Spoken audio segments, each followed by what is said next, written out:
सर्व कार्यकर्त्यांनी गोकुळ मामांच्या पाठीशी उभं राहून असंख्य असं भरघोस मतांनी निवडून दिलेलं आहे आणि जे ऑपरेशन टायगर होतं हे जीजी फॅमिलीच्या सर्व एकनिष्ठ कार्यकर्त्यांनी सक्सेस करून दाखवले।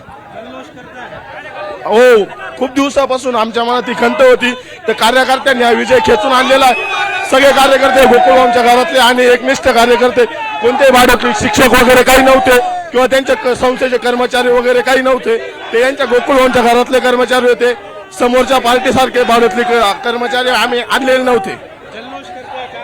जल्लोष करते कारण ही निवडणूक कार्यकर्त्यांनी हातात घेतली होती। भाऊंना किती लोकांनी किती कोणी दबाव आणला असेल, असं काय आणलं असेल, पण जनतेच्या मनात राग होता। या रागामुळे ही निवडणूक आम्ही खेचून आणली आहे आणि गोकुळ आमदार झाले, याबद्दल कोणतीही शंका नाही। याच्यात आता भाऊ काय करतील पुढे आपण ते बघूया।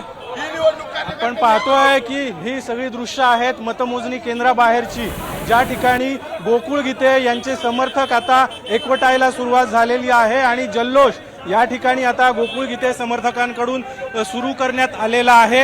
हे आपण जर बघितलं तर अगदी महायुतीचे नेते आणि मंत्री गिरीश महाजन होते, मंत्री उदय सामंत होते, मंत्री दादा भुसे होते, अशा सर्वच मंत्र्यांनी आपली प्रतिष्ठा आपली ताकद नाशिक विधान परिषद निवडणुकीसाठी पणाला लावलेली होती आणि कुठल्याही परिस्थितीमध्ये गीते बंधूंची बंडखोरी थोपवायची असे प्रयत्न केले जात होते आणि कुठेतरी ज्यावेळेस गोकुळ गीते आणि गणेश गीते यांनी माघार घेतली अशा पद्धतीची परिस्थिती निर्माण झाली, चित्र निर्माण झालं, त्यावेळी कुठेतरी या नेत्यांच्या मनधरणीला यश आलं, मध्यस्थीला यश आलं, अशा पद्धतीचं चित्र निर्माण झालेलं होतं। मात्र त्यानंतर देखील अगदी मतदानाच्या दिवसापर्यंत गोकुळ गीते यांनी पडद्याआड प्रचार सुरू ठेवला अशा पद्धतीचे आरोप करण्यात आलेले होते। त्यानंतर मग अगदी मंत्री गिरीश महाजन यांना थेट नाशिकमध्ये दाखल व्हावं लागलं आणि मतदान केंद्रावर गिरीश महाजन यांनी स्वतः मतदान केंद्रावर थांबून